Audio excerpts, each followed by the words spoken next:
what a strange time in hip hop.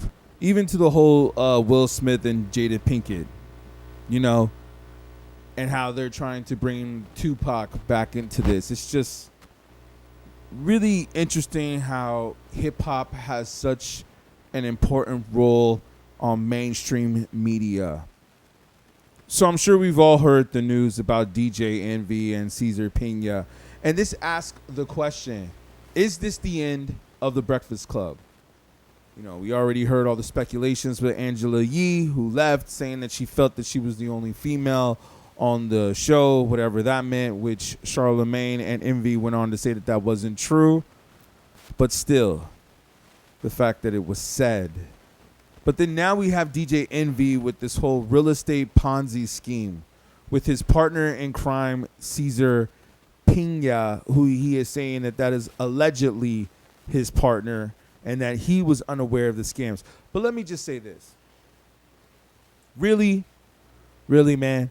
I mean, you was probably collecting these deposits, and at some point you had to see that the property was not getting produced. The pitch to invest in rundown properties that would be renovated and flipped for more money. The promise to return up to 30%. In some cases, Cesar didn't even own the properties. This couple took out $200,000 in equity from their Florida home, promised that 30% return within 4 months. Then they say nothing. I'm paying the interest right now every month, and I have nothing. Well, at this point, we just want our money back. Nigel Chamblin says he was conned by Cesar into investing $235,000 in that same Patterson property, along with two others, $300,000 each for homes in Hawthorne and in Maplewood. $835,000 in total on all three houses. There were other people investing in the exact same properties. It was a scam. It was a lie. In the bigger picture of things, what does this really mean for hip hop? The fact that you have this Ponzi scheme that falls right on the culture of hip hop. It's a bad look. It's a bad look, yo. I mean, look at this guy. This guy, Cesar Pina. Now, I don't want to sound stereotypical, or what's the other word? Discriminating. But, yo, come on, look at this guy, man. Look at this guy, man. He looks like a rapper that's trying to make it, a wannabe rapper that just came out of the projects and is still stuck in a different decade, the way he's dressed. The dude looks like he has no discipline. I mean, come on, he's a big, obese guy wearing jewelry. Even I've heard other people say this, man.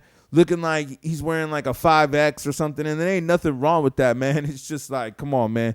You out here like trying to give advice. It's just something just don't look right. Just to me, something don't look right. And another thing is that people need to understand that just because somebody goes on the radio or television doesn't mean that what they're saying is true.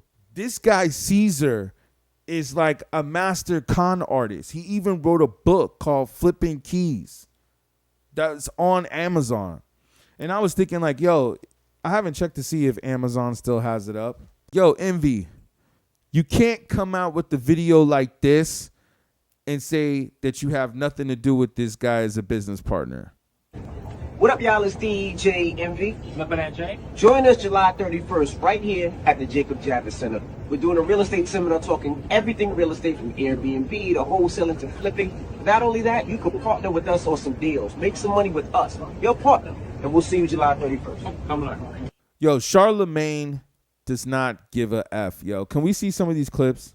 I just want to know. Can I see some of these clips? Oh, I'm being serious. So let me explain some things. I'm not, my attorneys don't want me to speak, but I think there's things that I need to clear up a little bit. I think you should listen to your attorneys. Why don't light-skinned people like to listen? Like, if your attorney told you don't say nothing, why are you talking? Listen, so Cesar and myself did seminars.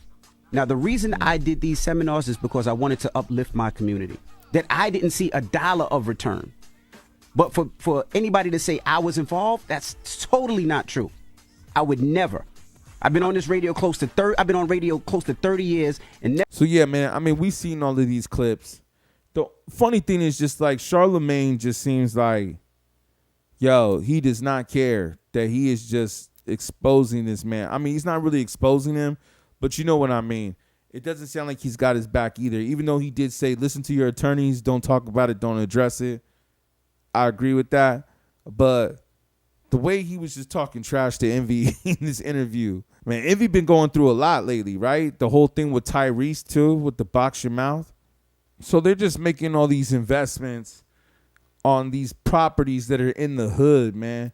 It doesn't even seem like they're really trying to rebuild or help the community. And I think I heard Envy say that in one of his speeches where he's like, I was just out here trying to help people. But then it comes to find out that you was really out here robbing people, man. It's crazy. And you use this platform to do it. I do not believe that somebody like Envy did not know what was going on, man. He seems like an intelligent dude. It makes you wonder, since Charlemagne seems happy that Envy and Angela Yee are no longer in the picture. Oh, and by the way, I don't know if he's going to be able to stay on the Breakfast Club. It's too much of a liability now, man. I mean, you use the platform to basically con people. Is Charlemagne going to give DJ Envy the donkey of the day? I'm really wondering because this deserves it. This is definitely a donkey of the day, Charlemagne.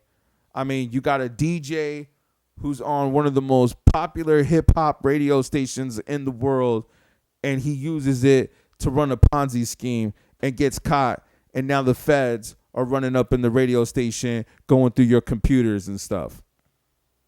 Yo, man, that's donkey of the day right there. Only in hip-hop, yo. Only in hip-hop.